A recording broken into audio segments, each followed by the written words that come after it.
Saudi আরবে ধান চাষ করে সফল বাংলাদেশের মিজান। সৌদি আরবে মরুর বুকে ধানের বাম্পার ফলন ঘটিয়ে আজ স্বাবলম্বী হয়েছেন চাঁদপুরের কৃষি সন্তান মিজান। দুদু মরুভূমিতে অবাক করা এই সাফল্য অবিশ্বাস্যকর হলেও এটাই সত্যি। পুরো মাঠ জুড়িয়ে ধান আর ধান, দেখে যেন মনে হচ্ছে সৌদির বুকে এক টুকরো বাংলাদেশ। চাঁদপুরের মিজান থাকেন সৌদির দাম্মাম আল আসায়। তীব্র গরমে এখানে ধান চাষ ভীষণ চ্যালেঞ্জিং হলেও মিজান করেছেন অসাধু সাধন। ধান মাড়াই থেকে ফসল সংগ্রহ সবকিছুই করেছেন নিখুঁত পরিকল্পনা করে। সেপ্টেম্বর অক্টোবর মাসের ডুবা পানিতে এখানে ধান রোপণ করতে হয়। তার আগে মাটি প্রস্তুত করতে হয়। 5 দিন পর পর জমিতে পানি দিতে হয়, না হলে তীব্র তাপে ফসল টিকানো কঠিন। মূলত এক সৌদি নাগরিকের কাছ থেকে এক জমি লিজ নিয়ে মিজান এই ধান চাষ শুরু করেছেন। রুইয়া ও হাসাবি জাতের লাউ ধান ছাড়া এখানে অন্য জাতের ফসল ফলানো কঠিন, কারণ মরুভূমির তীব্র তাপে এখানে অন্য জাতের ধান সাধারণত বাঁচে না। তাই মিজানের জন্য এখানে ধান চাষ শুরুতে সহজ ছিল না। সৌদি আরব এমন একটি দেশ যেখানে 90% জায়গা মরুভূমি ও কৃষি কাজের জন্য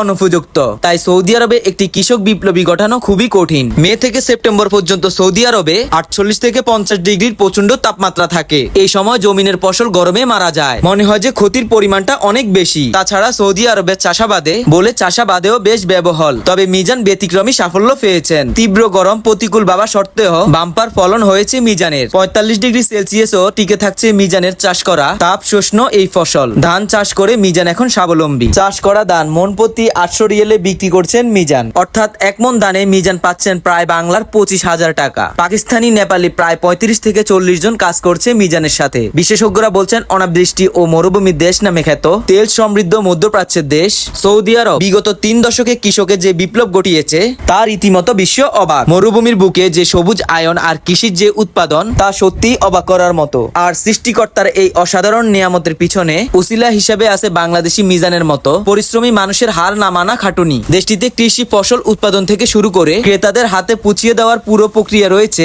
বেশিরভাগ বাংলাদেশের কৃতিত্ব। মিজানকে দেখে এখন অনেকেই অনুপ্রাণিত। তাই তো অন্য দেশ থেকে অনেকে অভিজ্ঞতা নেওয়ার জন্য আসছেন বাংলাদেশের মিজানের কাছে। কৃষি শিখতে হলে বাংলাদেশের চেয়েও ভালো শিক্ষক কে বা হতে পারে। সৌদি আরবের বুকে মিজান যেন ছড়িয়ে দিয়েছে বাংলাদেশের কৃষকের জাদু।